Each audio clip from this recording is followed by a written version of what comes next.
各位兄姐平安，这是耶和华所定的日子，我们当欢喜快乐。现在我们用祷告的心，从关心教会圣工开始。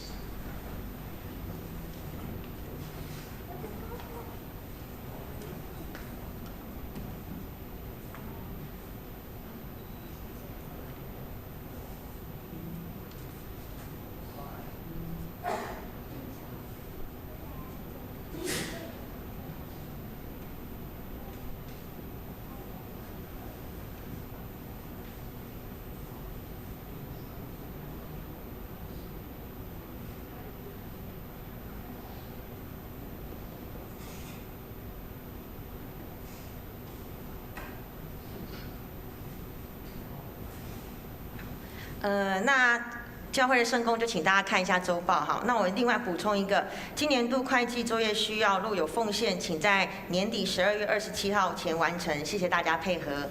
那今天的金句在周报第1页。好，感谢主将生命的话语赐给我们，我们一起来读2次。哥林多前书9章23节。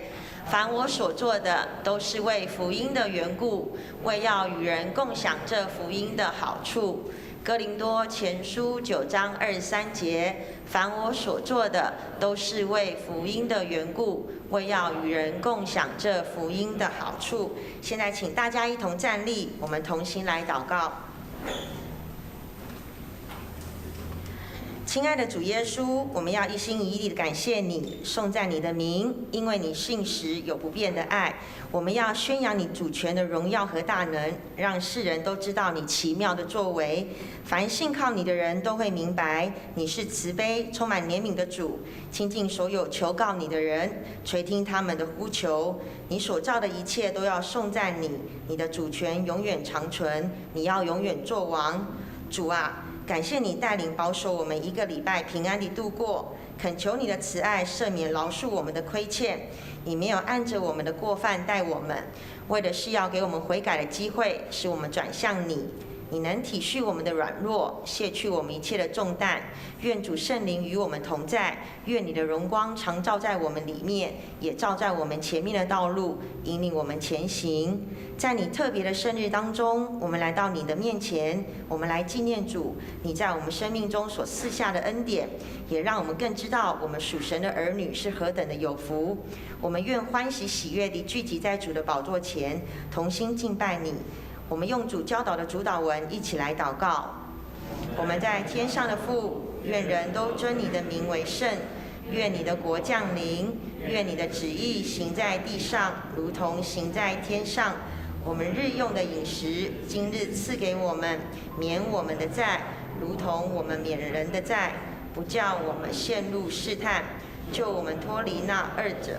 因为国度、权柄、荣耀，全是你的，直到永远。阿们。弟兄姐妹，现在我们一起用诗歌来赞美。让我们一起拍手。主，这是你的日子，天要欢喜，地要快乐。我们要用诗歌来赞美你。主，我们敬拜你。主，我们敬拜你。有尊荣和威严在你面前，当以圣洁为装饰敬拜。主，我们敬拜你，有能力和华美在你身所，当以圣洁为装饰敬拜你。愿天欢喜，愿地快乐，其中所充满的澎湃，愿天欢喜，愿地快乐，愿天和其中所有都快乐。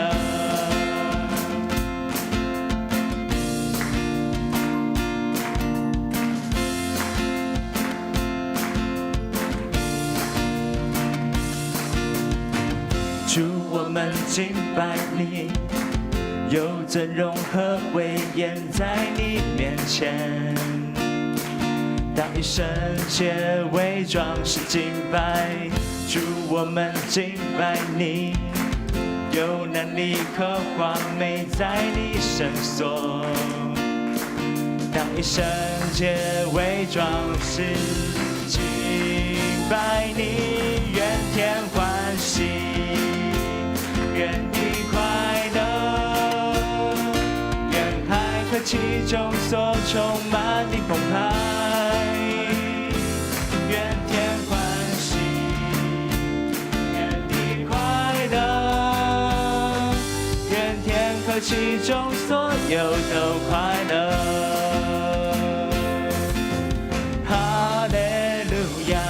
耶和华作王，全地当在你面前欢呼。哈利路亚，耶和华作王，全地当在你面前欢呼。愿天欢喜，愿地快乐，愿海和其中所充满的澎湃，愿天欢喜，愿地快乐，愿天和其中所有都快乐，愿天欢喜，愿地快乐，愿海和其中所充满的澎湃。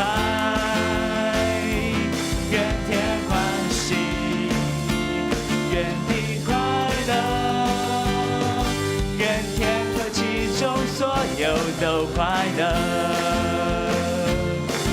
愿天和其中所有都快乐。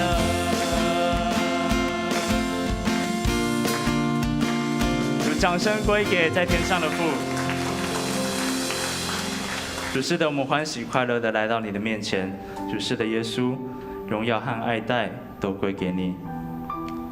主耶稣，我们渴望认识你，主，我们渴望亲近你。主，恳求你的圣灵现在来到我们当中。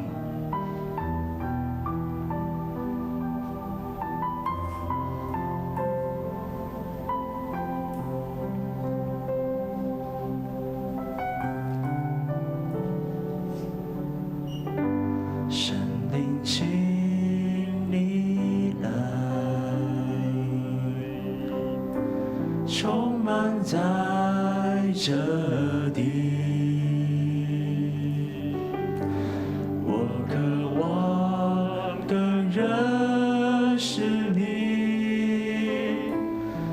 神的经历，圣灵，请你来，改变我心意，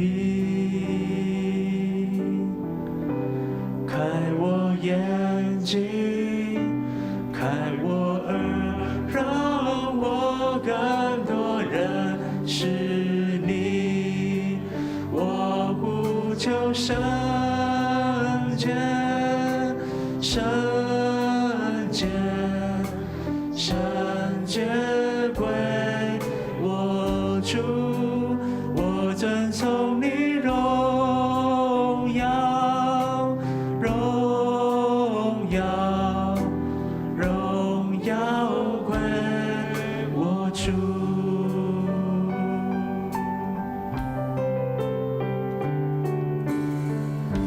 圣灵，请你来，充满在这地。我渴望更认识你，更深的经历。圣灵，请你来，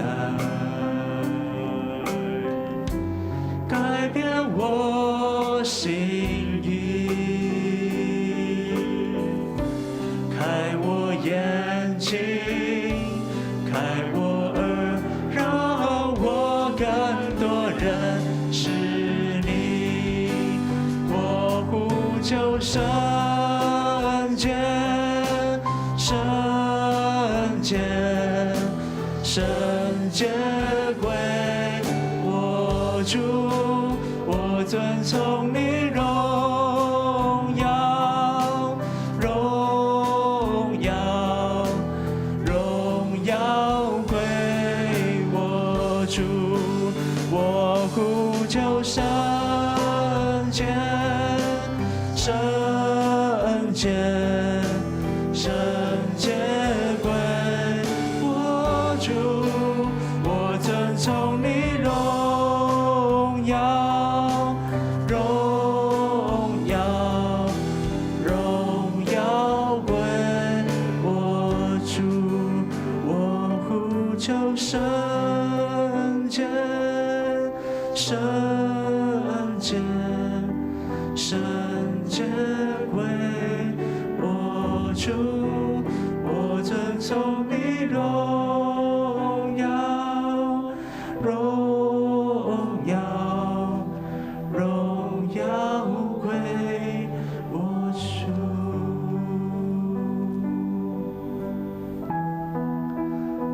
主耶稣，我们要爱慕你。主因在你里面有平安，我们得以享受你丰盛的慈爱。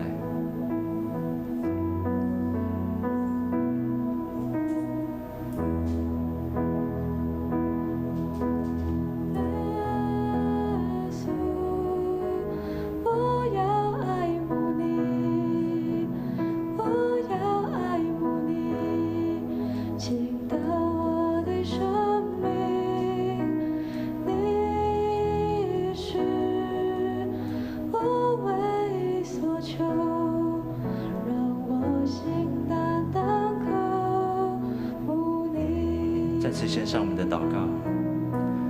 耶稣，我要爱慕你，我要爱慕你，倾倒我的生命。你是我唯一所求，让我心单单渴慕你。我心满意，我心满意，对你的爱和思念无止境，让我走向你的身旁，贴近你，主啊，我渴慕寻求你。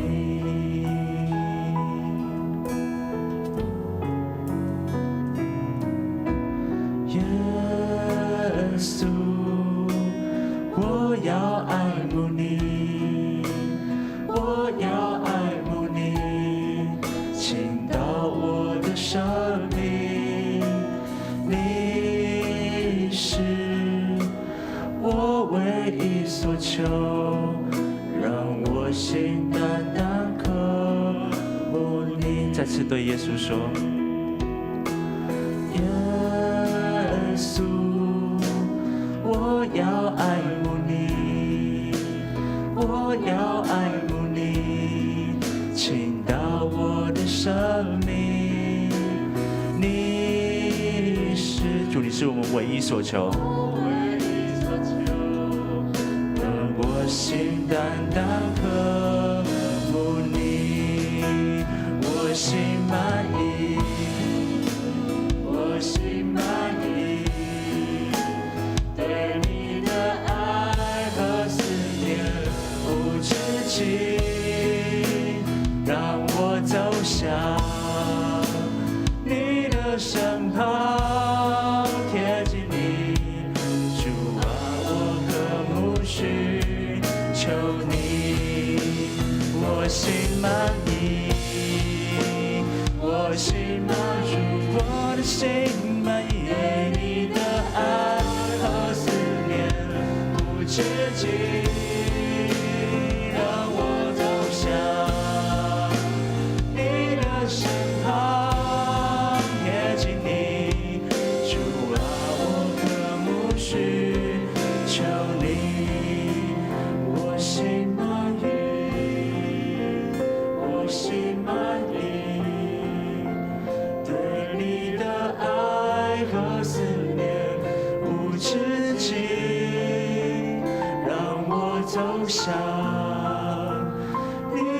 身旁，贴近你，主啊，我渴慕需求你，让我走向你的身旁，贴近你，主啊，我渴慕需求你。全能的天父上帝，我们感谢赞美你，因为这是你所定的日子，让我们能够老老少少、大大小小，整个教会一家人一起到你面前来敬拜你。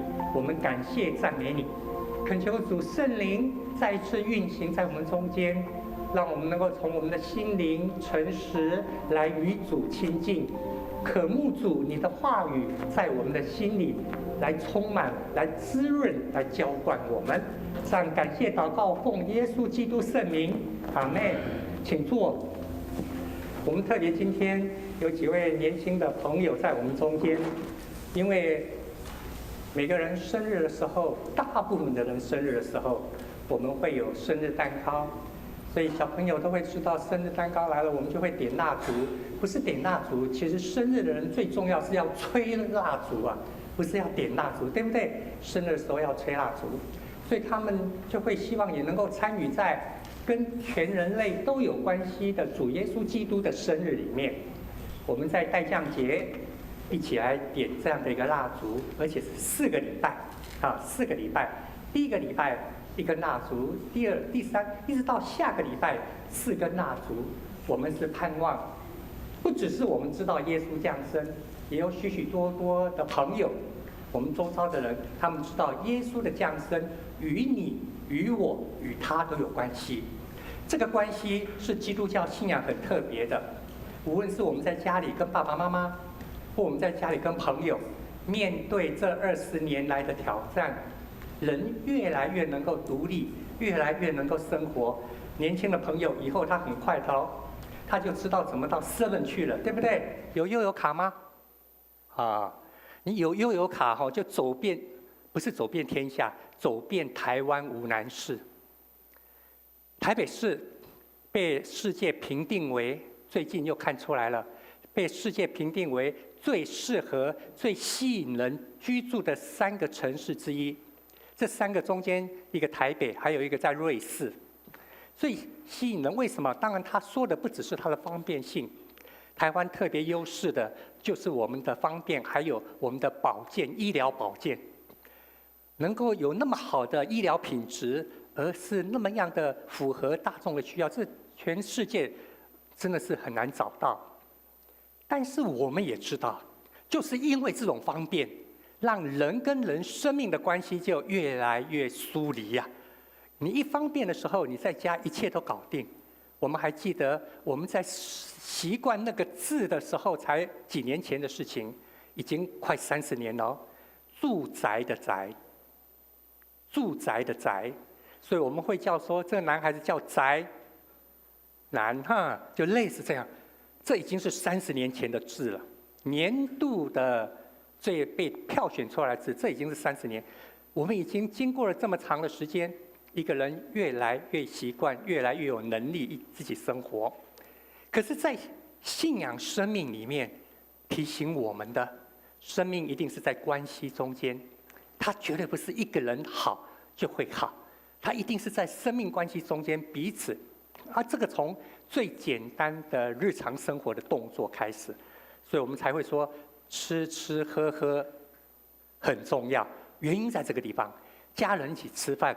2个人一起吃饭，那信仰团体一起吃饭的时候，我们就会饭前祷告。在座有很多的爸爸或所谓的要当一家之主，我就会分享家里一起吃饭，不管1个礼拜1次，每天1次，还是说2个人、5个人，一定是一家之主要祷告，一定的。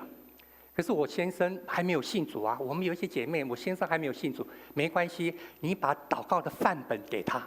如果有需要，我这边有一个呢，就是我们常常在用的“天父极大国慈悲，感谢你赐阮食米，世间万人你养饲，主疼痛永远无离”。一家之主要祷告，我觉得在圣经的教导，让我们其他的角色大家彼此分享，一起讨论，甚至都让太太决定哈。我们常常说嘛，小事让太太决定，大事才先生。然后第二个原则就家里从来不发生大事哈，所以这个可以一起讨论。但是属灵的角色，圣经告诉我们，爸爸，我一家之主要出来，可是我先生没信，你就把小抄给他。除了我刚刚说的那，还有另外一个主祷文，因为主耶稣教导我们的祷告文里面有一句话说：“我们的日用饮食。”我们的日用饮食，今日赐给我们。所以在主耶稣教导祷告文里面，也让我们的一家能够一起享受这个午餐，一起享受这个晚餐。所以今天我们有很多的家人在一起，在这信仰的大家庭，我们盼望也能够一起学习这个功课。小孩子要学习祷告有很多机会，但是当家人聚集的时候，我们从最简单、最生活性的就是聚餐，然后我们会彼此邀约，这个生命关系才会连接起来。我们要去华龙街逛街的时候，找那个信仰伙伴一起去。当我们有事情、有重要决定的时候，我们愿意提出来，请同伴为我们祷告，请长老为我们祷告。这是第三个，面对今天宅世界要突破的，有时候我们会觉得不好意思。牧师那么忙，长老那么忙，已经住院在加护病房的才打电话。我们现在有一个弟兄在星光医院加护病房，我们也有姐妹现在在住院中。有时候大家太客气了，宅世界大家太客气了，好像找牧师就是准备迎来送往，送到天父上帝那边。不要这样啊，真的不要这样。你如果不好意思找我，你可以找其他比较有经验的伙伴。你想要换工作，或你人生是不是要重新一个规划？其实你在团契、在小组、在你熟悉的属灵伙伴中间，你可以提出来，我们叫做彼此代祷。他的经验或他所思考到的不会帮你决定，但是在今天我们要突破宅世界，进入圣经所给我们的关系世界里面，这是我们信仰团体教会要一起去经历到的。那这也是为什么在2000年的教会历史里面，你会看到宣教师到一个地方去，他不是先讲耶稣爱你，信耶稣得永生，他不是先讲这个。你看所有的宣教师到宣教地去，他第一件事情做的一定是从社会服务开始，社会服务、社会救济。一定是先从医疗开始，从感冒了，所以拿药，流鼻水了，牙齿痛了，马街牧师竟然还帮人家拔牙，从医疗服务开始。第三个，从教育开始，让在地的人能够有机会认识到天文地理，认识到这一切背后创造这一切的天父上帝。然后我们才会看到这些宣教师在让他经历这种生活的改变、生命的改变以后，来认识耶稣，接受耶稣为救主。所以我们从生活中间，我们盼望突破的就是这个宅世界。这个在过去几千年、几万年的人类历史里面没有经历过。以前的历史是非常用关系紧密，但是这20-30年来，我们看到世界已经越来越一个人了。当然，这也受资本主义的影响，商业模式一直改变，商业行为一直改变。你现在真的是一个人可以解决一切，只有内向事情哈，只有内向事情要找牧师，不一定找牧师哈。那这个是很可惜的，这也是我们在这个大家庭。所以今天我们不是大家庭，不是核心家庭，不是小家庭。盼望在教会里面可以建立的一个我们叫做福音家庭，因为福音的关系，因为福音，因为耶稣基督为我牺牲自己，这个叫福音。所以因为福音的关系，我们能够建立福音家庭。不管你是一个人、2个人、3个人，学习在小组、在团契、在跟长老、在彼此在一起的时候，一起吃喝，一起纠团，彼此帮忙。我今天到 Costco， 好，你帮我买什么东西？好，彼此协助。第三，最重要的，彼此带导。我的事情要不要讲出来？我知道这个很为难，尤其在今天这个时代，我们要有很多的挑战。我一讲出来，好像全世界都知道了。但是我能不能够有信任的福音家庭的伙伴？在这个家庭里面有信任的福音家庭伙伴，你可以提出来，然后他为你祷告，彼此分享讨论中间，你会得到圣灵的引导，在前面的道路上面有比较明确的一个选择。这个是在我们今天在提到，特别是有年轻小朋友在我们中间，我们盼望这个福音家庭对他们将来人生，对你我将来的人生是一个真实的一个幸福。在教会里面，我们借着主耶稣基督要得到生命里面真实的幸福。今天除了是代降节第3主日以外，也是普世全世界的教会一起纪念的圣经的纪念主日。我们的手头上可能越来越不习惯自己带圣经了，但是我们到教会就会为大家预备所谓的公用圣经。这2、3年来，我习惯用这本，因为不是因为看得懂，而是因为眼睛不一定那么好，但是它好携带，它好携带。那好携带的话，你就可以常常看得到它。每一个人应该都有一本自己的圣经。我们都了解圣经公会的故事，有个小女孩就像这么大，她刚刚要上小一，看妈妈他们去做礼拜，听上帝的话语。这是200年前的故事，在威尔斯那个地方，所以她就开始存钱。下课以后帮邻居帮忙，然后就拿到一个小小的铜板，她就把钱累积起来。她存了多久？她存到小学毕业，存了6年。然后她走了32公里的路，我不知道她一天走得完，怎么走得完呢？妈妈陪她去找到一个 Charles， 一个牧师，跟他说我要买圣经。这是200年前的故事。结果他要买圣经的时候，我坦白说，在座我有长子有弟兄姐妹，如果有人到士林长老教会来说要买圣经，你说我们怎么办？我们这边没有卖圣经啊，要去哪里买？书房。可是我们不忍的，一个人要圣经，结果来到这边不忍心他没有圣经，我就会跟办公室的同工说，先借他一本。他如果要新的，在我的柜子里面一直保持着有2本新的，你就先拿1本给他，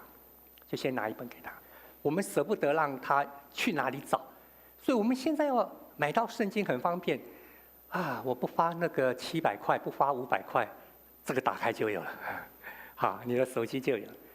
可是200年前真的不是这样，我们了解说，那个牧师说对不起，礼拜堂教会没有圣经可以卖你，教会的圣经是你要预约。因为那个时候的圣经必须要印刷，必须要装订，不是那么样的普遍性，所以你要预约，大概1个月到3个月以后你可以拿到。那个小女孩当场就哭下来，她就流泪。我存钱存那么久，走那么远，竟然买不到圣经，因为我天天听妈妈说故事给我听，每个礼拜到教会，主日学老师说给我听，我想要自己看。这样的一个眼泪感动了那个 Charles 那个牧师。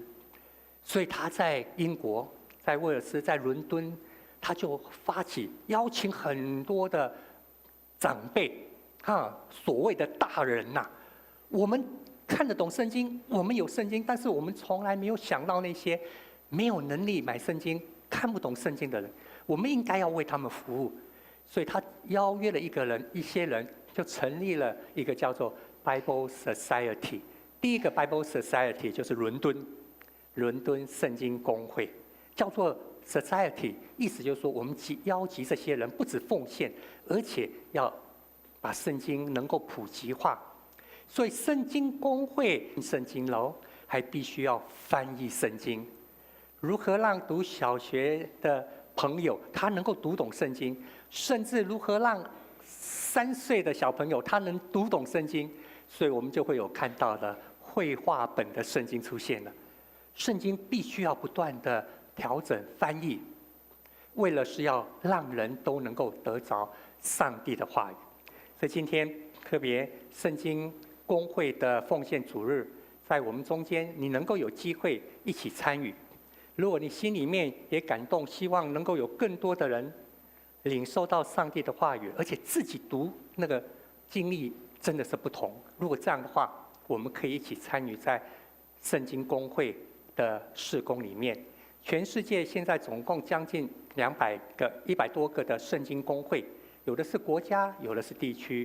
比方说像英国就有3个圣经公会，威尔斯、英格兰还有苏格兰就有3个圣经公会，香港有圣经公会，台湾有圣经公会，美国就1个圣经公会这个合起来就叫联合圣经公会，一起推动全世界，特别是多语言如何翻译。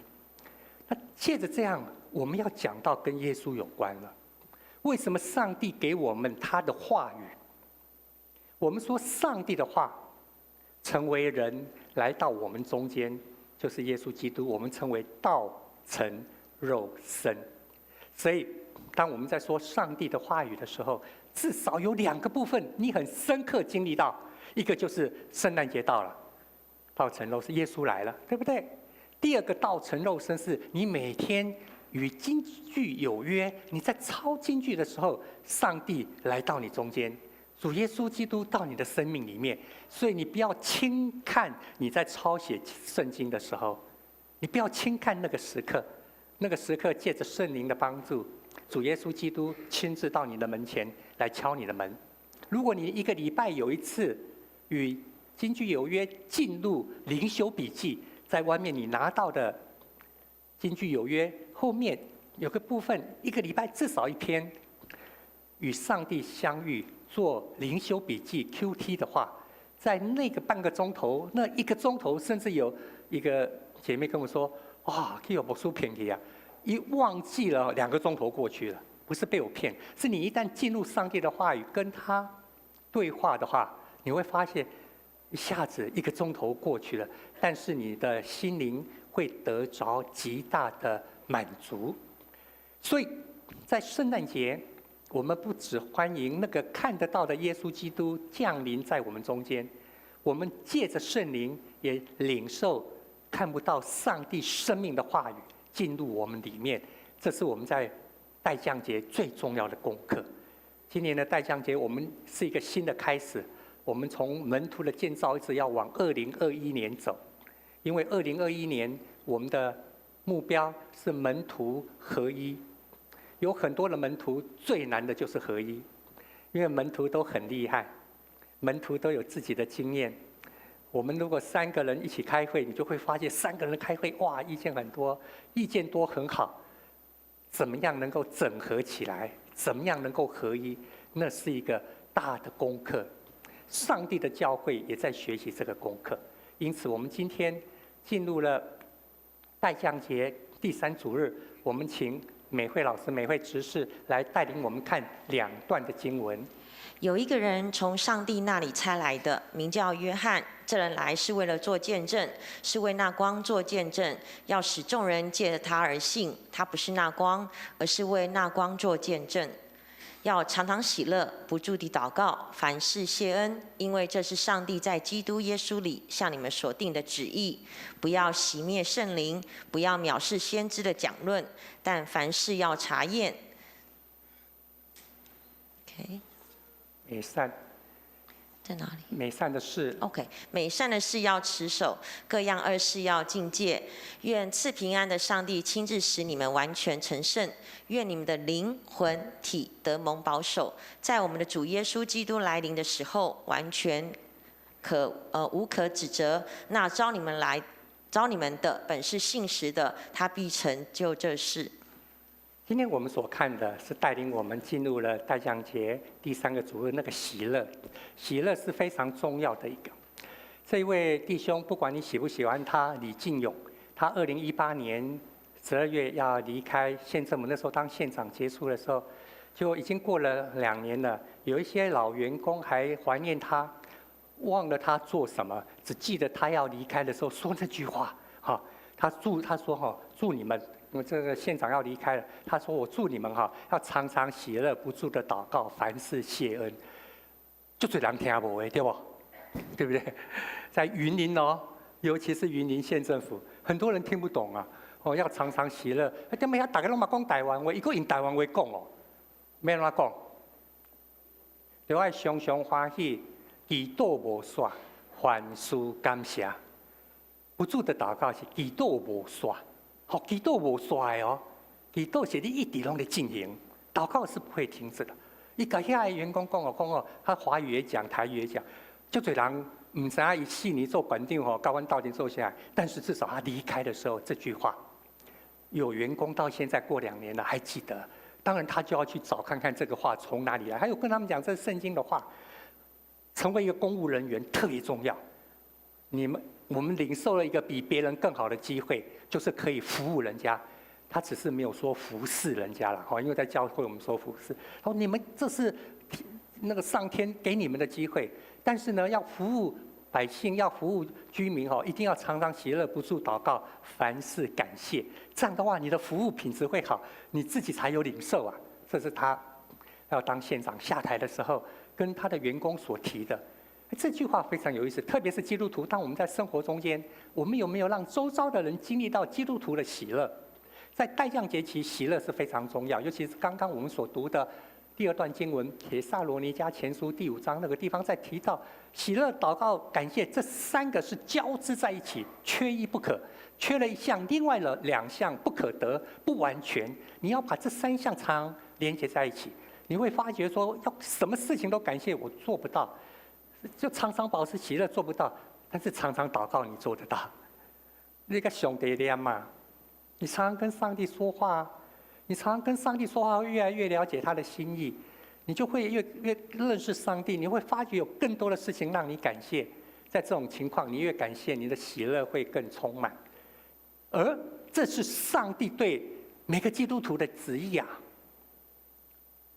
除非我们不成为他的儿女。既然成为他的儿女，他对儿女的心意在这。你当爸爸妈妈的，你对儿女的心意是什么？常常被儿女误会，对不对？儿女常常以为爸爸妈妈只要我们读书，所有的爸爸妈妈都说冤枉啊，我们根本没有对孩子这样。哪个爸爸妈妈你把读书放第一个？你一定会是希望孩子健康，希望孩子到教会，希望孩子快乐。很多妈妈都这么讲，爸爸都这么说。可是很多的孩子经历到的都是爸爸妈妈就是希望我们读书。这个落差怎么会那么大呢？好了，那我们跟天父上帝的落差大不大？你对天父上帝，你以为他期待你怎么样？你以为他期待我们循规蹈矩吗？礼拜天一定到这个地方来敬拜他吗？每一天都读圣经吗？每一天都行礼如仪吗？吃饭前都祷告吗？这些吗？你以为天父上帝期待我们成为他儿女的，他的心意是什么？保罗给帖撒罗尼迦教会说的，其实就是这个，让我们的生活中间充满喜乐，跟他对话，知道感恩，就是这样。这是天父上帝的心意，他所预备的。所以箴言17章22节这么说：来，喜乐的心乃是良药，忧伤的灵使骨枯干。和合本修订版说，喜乐的心能治好疾病。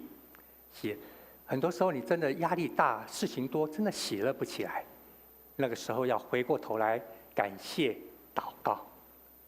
不然的话，你会发觉事情、压力，甚至有一些美感，不是你能够去处理的。包括在教会里面也一样，教会里面我们也会碰到一些事情。大家以为教会是好人在一起的地方，应该不会发生一些拍歹气。错了，教会是罪人集合的地方，对不对？对啊，所以在教会里面常常发生的事情，我们发觉比在社会更糟糕啊。为什么在社会里面遇到这样的事情，来对簿公堂，或者说请那个大佬出来帮我们协调一下？可是在教会里面呢，这是一个大功课。因此在教会里面，我们仍然会碰到一些挑战。可是我们如何不只是像刚刚说的，彼此带导，彼此能够互相分享讨论。更重要的是，常常带到上帝面前，一起带到上帝面前，不只是个人，一起在上帝面前来领受他给我们的医治，给我们的方向。这是为什么我们要突破宅的关系，我们要进入真正的福音家庭。不然的话，如果继续在个人都很方便的话，那我们就不能够领受到群体喜乐的心哦。这是我们在代降节第3主日常常会碰到的。除了刚刚所读的帖撒罗尼迦腓立比书4章这么说，预备来，你们要靠主常常喜乐。我在说，你们要喜乐，要让众人知道你们谦让的心，主已经尽了。叫那个保罗写给腓立比弟兄姐妹的信，这个说要喜乐，喜乐竟然跟主已经尽了连接在一起，让我们发现原来时间有一个迫切性。我们都活在今天，因此你要把握今天，更要用喜乐、谦让来面对每一件事情，你才能够享受今天。这是时间的迫切性，也是保罗写给腓立比教会的提醒。不要以为你还有多少日子，要知道在今天如何谦让，如何喜乐。如果这样的话，我们才会回过头来看到刚刚帖撒罗尼迦所说上帝的旨意，让我们能够真实的喜乐、祷告、感谢，它就会带出不会熄灭圣灵的感动，不会藐视先知的信息，而且会学习查验。好的事情我持守，不好的事情要把它驱离。这是我们借着常常喜乐、祷告、感谢，你会有一把尺，圣灵会给你的生命有一把尺，你就会知道如何来分辨。最后还可以领受祝福，就是这段圣经最后告诉我们的：上帝自己会成就这事，而不是我们自己可以做到的。代降节也引导我们进入成为真实的门徒。施洗约翰来的见证是这么说：预备来，这人来是为做见证，为那光做见证，为要使众人借着他而信。他不是那光，而是要为那光做见证。我们用这段经文最主要是看到约翰的角色。那个时候的约翰好多好多好多，所以呢，这个约翰是做木匠的约翰，这个约翰是那个帮人施洗的约翰，那个约翰是他专门在调解事情的约翰。那时候约翰太多了，所以你要说哪个约翰，你必须要指出哪个约翰。所以这一位约翰大家都知道，是帮人家施洗，在旷野帮人家施洗的那个约翰。他不是要说他有什么能耐，他是要为真的光做见证。成为一个见证者，就像门徒一样，门徒就是要告诉人家我的老师，介绍我的老师，他有什么专业，他有什么成就，而且不止这样我还想尽办法要让人家知道我老师的能力在你身上也会有帮助。你现在要考试了，我赶快带你去找我那个师傅，我那个师傅太厉害，他会帮你分析怎么预备考试，让你要预备半年的只剩这1个月，你能够就处理很好。你碰过那样的人吗？他很会整理对不对？你常常把他，纵使没有实际的名称，你也会把他当成是你的师傅一样。所以在很多的领域，甚至在学校，我们有学长姐，我们还会真的有一个老师。所以你会告诉人家我的老师，你会介绍他的专业，讲很多。更重要的，你会不会希望你在分享的对象，他也经历到你老师的能力？约翰就是这样，约翰不只是要见证那个光，而且他要希望人家能够在这个真光里面，像哥林多后书5章17节说：若有人在基督里，就成为新造的人。施洗约翰盼望这样，那个真光来，我就不见了，那个真光才可以让人有新的生命，让万事都变成新。门徒要让人家经历到老师的能力。如果这样的话，我们的金句，今天等一下要读的金句很重要，是保罗所说的一句话，刚刚已经读过了他说：我为了福音做这些事情，就是希望跟人家共同分享，一起领受福音的好处，与人共享这福音的好处。如果你经历了你的老师给你的好处，你也是希望别人也可以这样，是不是？有人要在这个领域，你也会说：“哎，你有课，真的是你有机会，真要去听他的课，有机会真的要去听他的课。”不是这样吗？因为你只有自己去听他的课，你才可以领受到我所领受到的改变。这是我们在介绍人家的时候。如果这样的话，主耶稣基督如果在你生命中间有一些给你的经历的话，你也会想跟人家共享这福音的好处。这是做门徒的基本动力。否则的话，老师可惜了，他只教你这个学生，你都不会为他广告哈，那老师就可惜了，对不对？好了，我们要来看一段这个，为什么在哥林多前书可能要把上面的灯关掉哈？来，那我们看看一分半而已。保罗说了一句话，他说：“我在什么样的人中间就做什么样的人，在律法下，在犹太人有律法，我做有律法。” Not true. 然后 How they actually change color is far more complex. Basically, they have these nano 这个 salt 叫做变色 crystals 龙。 within their skin 听说 cells, 它的表皮 and 有特别 those 的哈， crystals 所以他们 refract 因为特 light. 殊情况，那很快，这个不能够 YouTube 不能出去哦哈，这个时候 YouTube 已经关掉了哈，那它很奇妙，如果你自己去看，它在一些情境，然后它颜色就会变，而且变得好快，变得好快，一下子就变，比那个我们在看人家舞台秀变装，那个真的是很难去理解，一下子紫色变绿色，然后就变成黄色，你看它颜色就随着环境这样的在一个变化，这是我们所谓的变色龙。好，来到这个地方，谢谢哈。有机会哈，我们可以看看变色龙。听说台湾你也可以买来当宠物哈。那有人就把他的墨镜，不同颜色的墨镜就放着，哎呦，你就看着那只变色龙，就跟着墨镜就变颜色，环境怎么变，它就变。保罗说，这个福音太好了，这个老师太好，我一定要介绍给人家。就在什么样的人中间，对什么样的人，我就做什么样的人，这叫做福音变色龙。看起来好像变来变去，但是它背后有一个不变的中心信念，有一个不变的中心信念，就是第9章19节。如果我们可以把哥林多前书9章，你把这一段看的话，19节到23节，为了要赢得更多人，就是要多救一些人。23节今天读了金句，为要跟人家分享，这个叫做我要传福音，对不对？我一定要跟人家讲啊，不管他信不信。有时候你真的会很失敬呢。讲5年、10年啊，一个拢不爱给你回应。我曾经提过，有一个长老为了传福音给他的岳父，传福音给快40年。最后他岳父受洗的时候，我第一次看一个70岁的长老流泪，60几岁的长老哭出来，哭出来。他从结婚开始接着传，一直到了那个40年后，他都60几岁了，就岳父愿意受洗伊安尼这个大人大种的长老60几岁查甫人竟然哭出来40年，我也碰到。当然有时候你会发觉这个过程怎么那么久，有时候我也会觉得算了，不去给他买鸡蛋糕了，都不回应我可是我觉得还是要去买还是要去买。为什么？因为你就是觉得你要跟他分享这个福音嘛。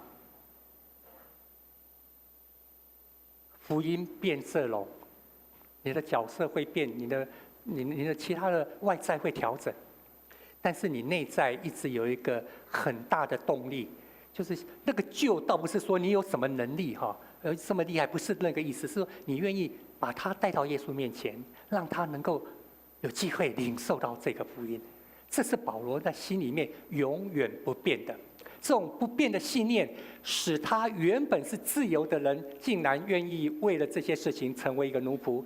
9章19节，哥林多前书9章19节说：“我虽然是自由，那个自由是因为耶稣基督已经让我得自由，但是我为了众人，愿意成为仆人。”台语讲奴仆，奴仆啊，不是仆人而已，是奴仆啊，像奴隶一样的仆人。好，为了人家。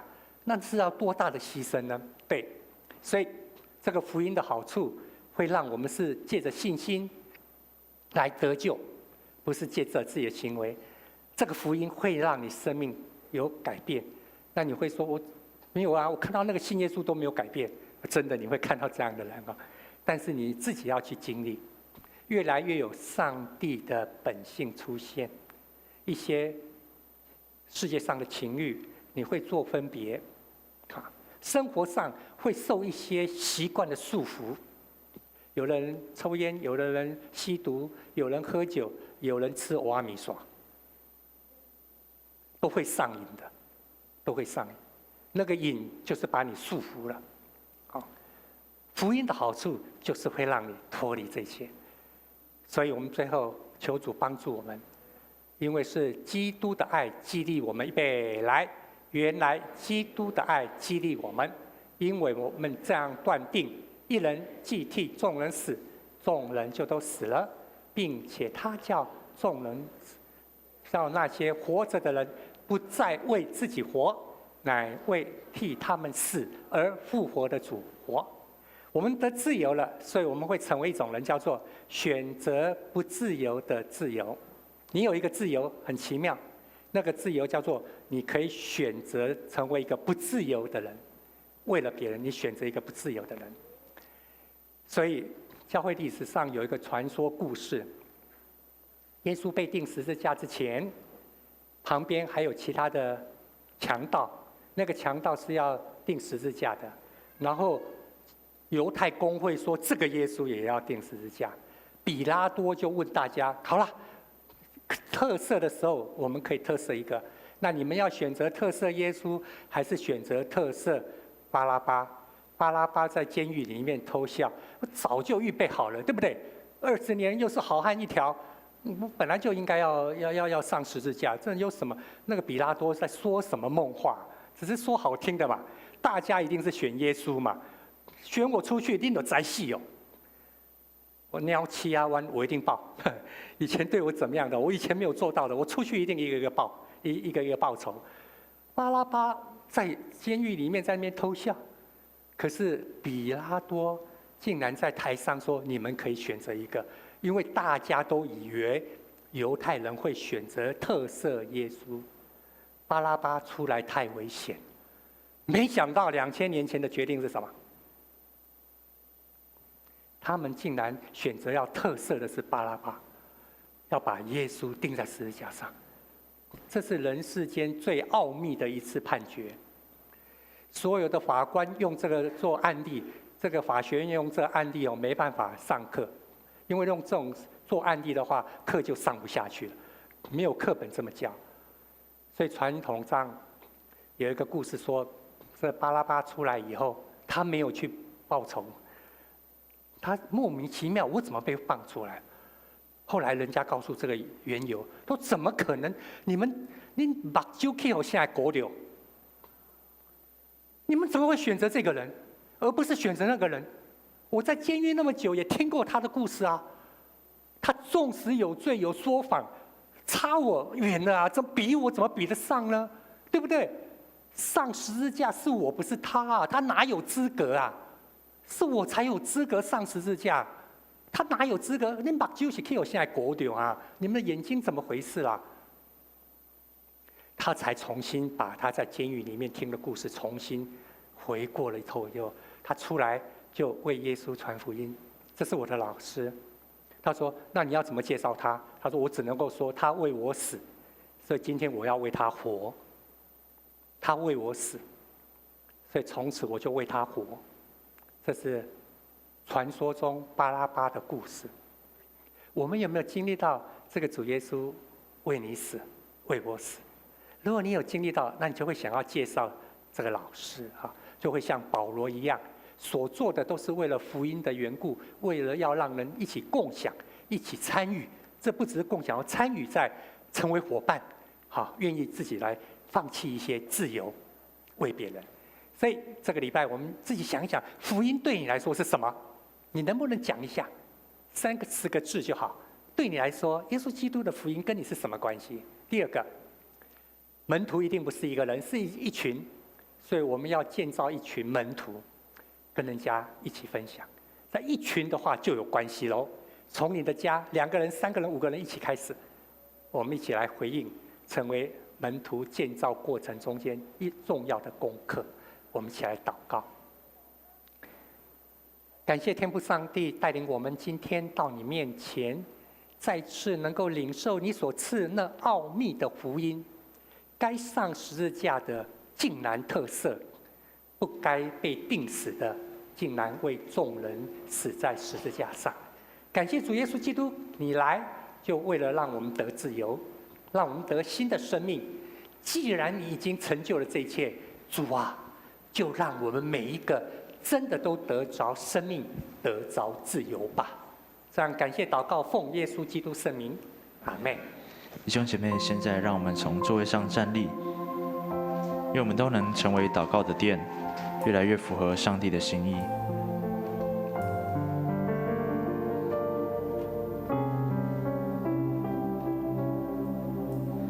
我献上我生命给你，我来到你圣洁之地，献上我的生命，成为馨香火祭，用新生命充满我心，渴望新鲜恩膏降临，在你心意恳切祷告，清楚听你声音，使我成为祷告殿，圣洁祷告的殿，让各方各族都聚集，来敬拜寻求你，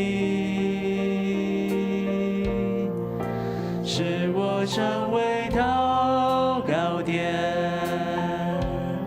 圣洁祷告的殿，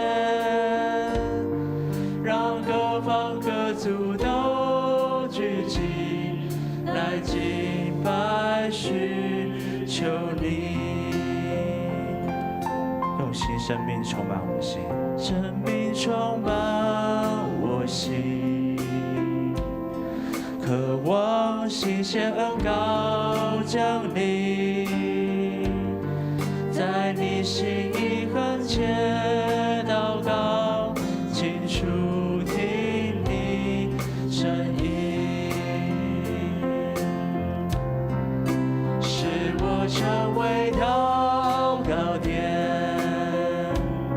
圣洁祷告的殿，让各方各族都聚集，来敬拜寻求你，使我成为祷告殿，圣洁祷告的殿，让各方各族都聚集，来敬拜寻求你，使我成为祷告殿，圣洁祷告的殿，让各方各族都聚集，来敬拜寻求你，使我成为祷告殿，圣洁祷告的殿，让各方各族都聚集，来敬拜寻求你，让各方各族都聚集，来敬拜寻求你。请坐，请大家用感恩的心来奉献。奉献后，请牧师祝祷。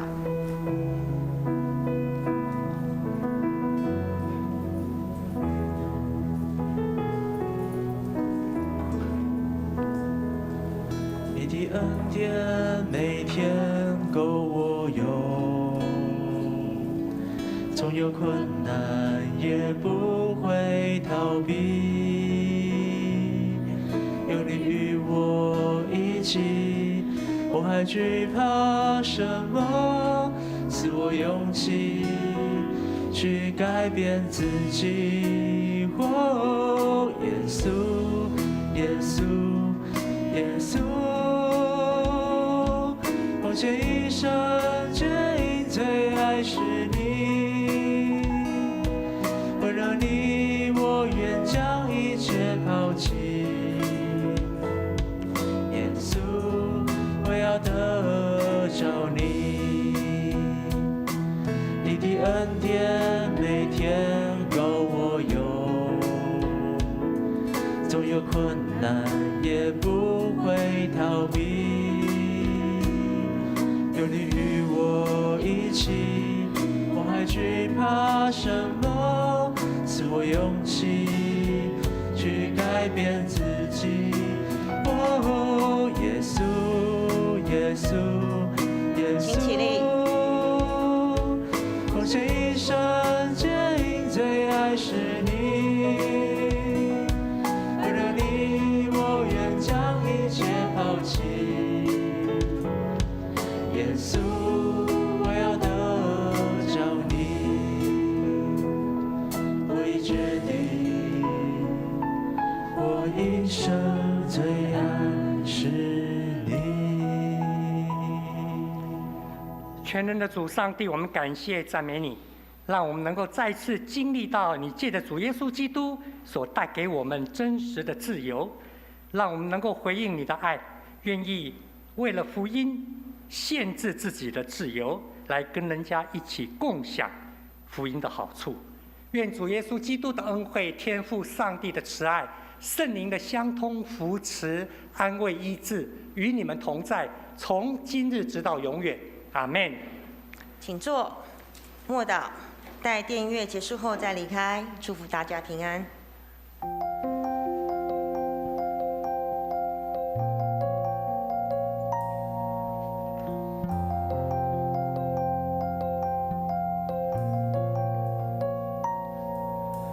你爱使我苏醒，重新来过，深切渴望能活在你手中，生命跟随你跳动，梦想因你而启动，所有一切交给你，毫无保留，让我为你而活，让我为你而站立，永不放弃，像你爱我，让我为你前进。